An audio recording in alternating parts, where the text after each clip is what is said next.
Hi everyone, welcome to S4 Sharnya Science classes. I hope you all are able to follow my videos. If it is really helpful for you, please support me by liking and sharing with your friends.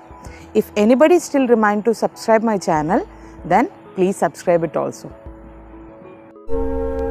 Hi everyone, welcome to S4 Sharnya Science classes. Today we are going to learn about Class 10 chemistry topic, periodic classification of elements. We all are aware of elements. How many elements are known till now? We all know that about 118 elements known so far. If we want to learn about all these elements, what we have to do? We have to learn one by one each. That will be really difficult. So what we have to do? There are some methods for learning all these elements very easily. So that method is called periodic table. Right, so these all elements are actually arranged in a special groups or in that periods or a column wise, so that we can learn them very easily. This system of arrangement is called classification of elements. Here in this chapter, we are going to learn about all these things in detail. First, we have to understand what you mean by classification of elements. So what do you mean by classification of elements? Classification of elements is nothing but the orderly arrangement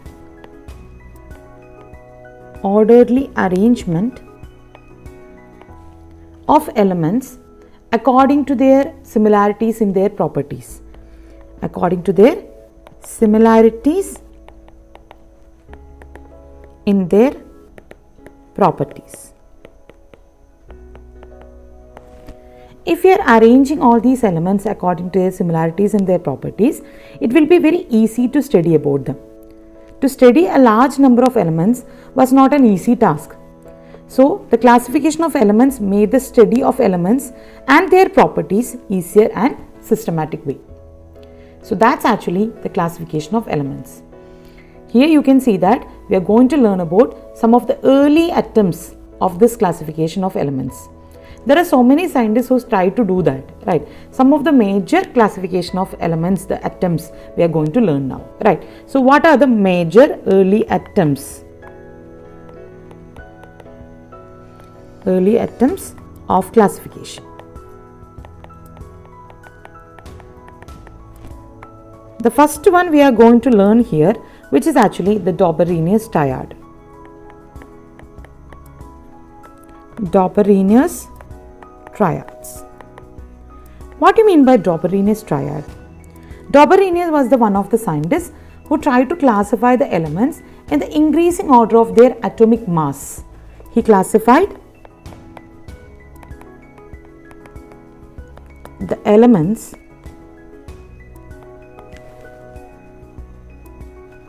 in the increasing order of their atomic mass.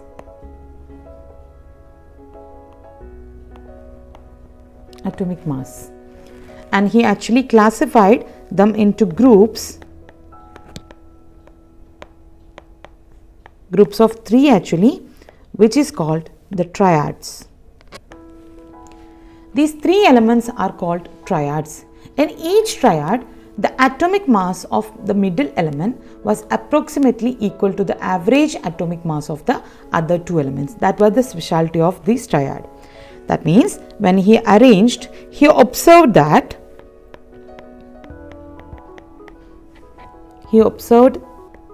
the atomic mass of the second element is almost equal to the average atomic masses of the other 2 elements.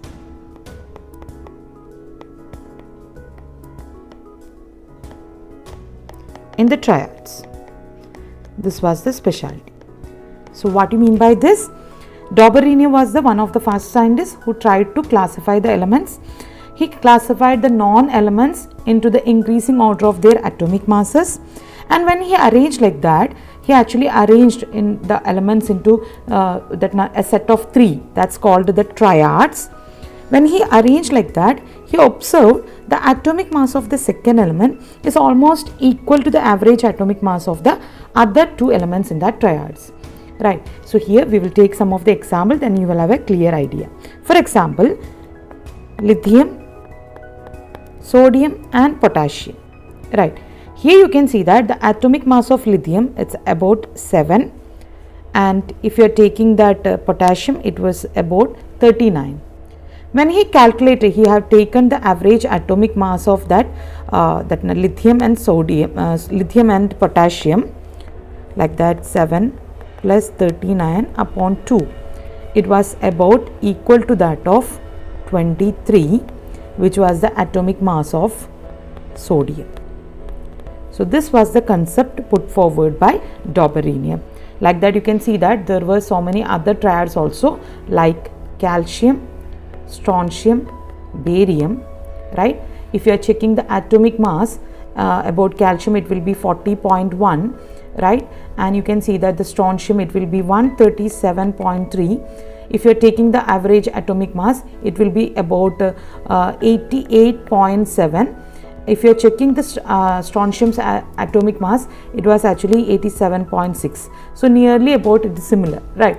So here also you can see that when you are taking the average atomic mass, if you are calculating correctly, it will be about 22.95, like that you will get, which was about approximately similar to that of that atomic mass of sodium. So another triad, if you are checking, you can see that there is another triad which is chlorine, bromine and iodine, in which you are checking the atomic mass. Chlorine about 35.5, which is the atomic mass, and iodine, it's actually 126.9. If you are taking the average atomic mass, you will get about 81.2, which was about similar. Here you can see that if you are taking the bromine atomic mass, it's 79.9. So nothing that much difference is there. It was approximately same, we can say that. So this was the concept put forward by Dobereiner. तो Dobereiner ने क्या किया है, इन्होंने 3 that means which non elements was there, उसी time में कितना non elements was there, उसको increasing order of their atomic masses में arrange किया है. When he arranged, he actually formed a set of 3, right? And that set of 3 is called triads.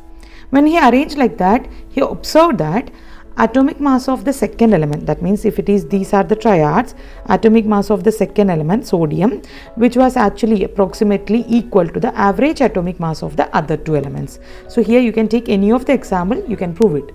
So these are the triads which is actually discovered by Dobereiner, right? So here you can see that there were some of that limitations, right? So for this classification system, the main defects or that limitation, we can say that that now all the non-elements could not be correctly arranged into this triad, right? So actually about only 9 elements, only 3 triads were identified from the elements non at that time. So that was the main limitation of the Dobereiner's triad. Every element he could not arrange in this classification, right? Next attempt of classification, which was done by Newland's law of octave, right? So what do you mean by Newland's law of octave? Newland, right? So Newland's law of octave. This was the second scientist, we can say, right, whose name is Newland. He also tried to arrange the elements into different category, which is known as Newland's law of octave. In Newland's law of octave, Newland tried to arrange the elements. He tried to arrange the elements non in that time, right, according to the increasing order of their atomic mass itself. But what is the specialty here? When he arranged like that, he observed the properties of every eighth element. Every eighth element are similar to the first element, which was about similar,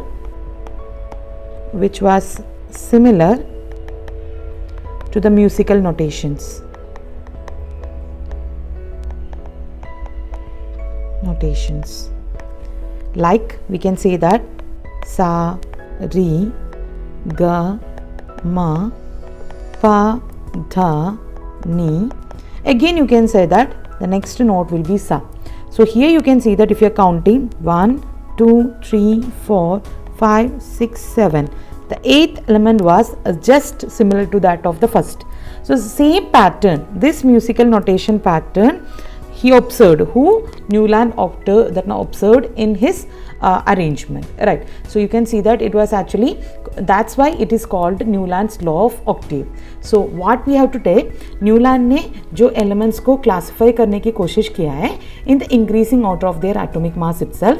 When he arranged like that, he found that the first element, right, when the elements were arranged in the increasing order of their atomic mass, right, every 8th element was actually just similar in property of the first element, right? So which was similar to that of the musical notation. So that's why he have given the name, it is as Newland's law of octave. So here we are going to take some examples here. You can see that hydrogen, lithium,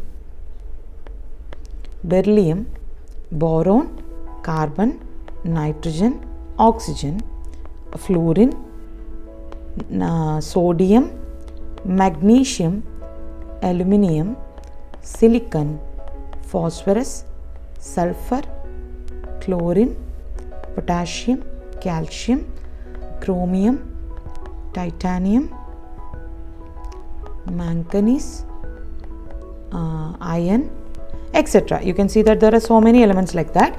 So this was the classification system, right?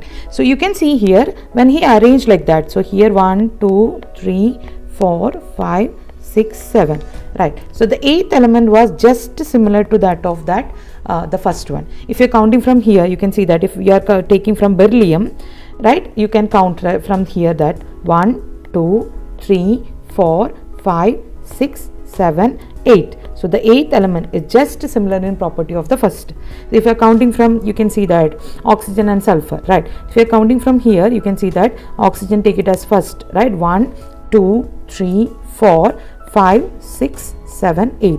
Sulfur was similar in property of oxygen. So this was the observation of Newland. When he arranged all these elements in the increasing order of their atomic mass, he observed that every 8th element was similar in property of the first, which was actually similar to that of the musical notation sa, ri, ga, ma, pa, dha, ni, sa, right? So here that's why it is known as Newland's law of octave. I hope you understand that, right? So here you can see that the law of octave says that if elements are arranged by the increasing order of their atomic masses, property of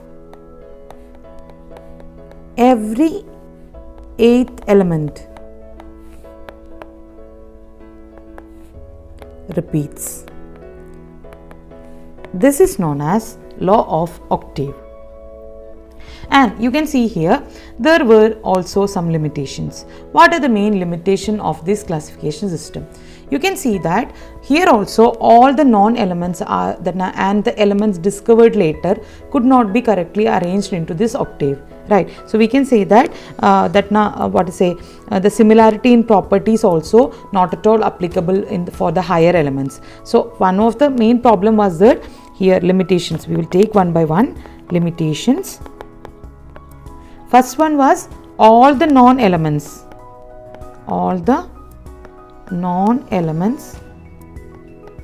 right, and the elements to be discovered later, right, could not be correctly arranged here.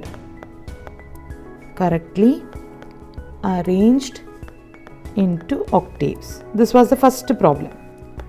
This was the first limitation. Second limitation, you can see that some elements having different properties were placed in the same rows, like cobalt and nickel. You can see that when you are going for that detailed of the structure, you can see that which is having different property, like cobalt and nickel.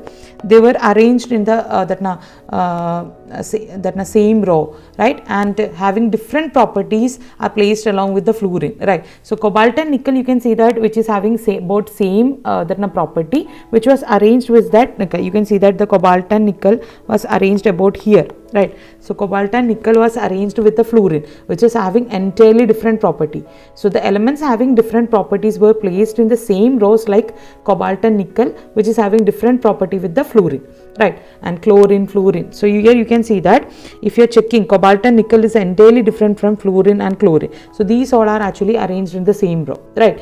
And when you're checking, you can see that the similarity in properties was only applicable, right. So this was the another one. The third one was that the similarities in properties was only applicable,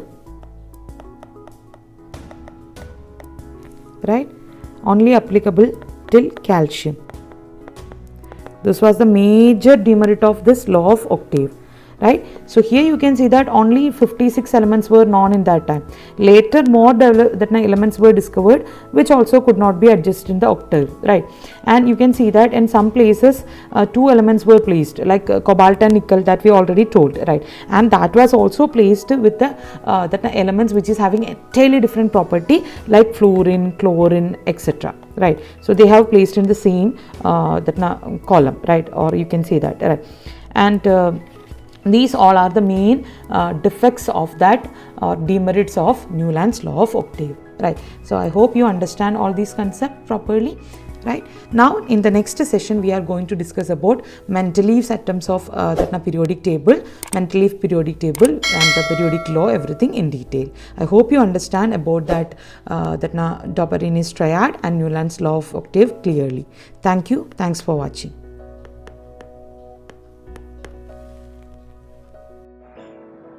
Hope you all understood this video. Thanks for watching. Have a nice day.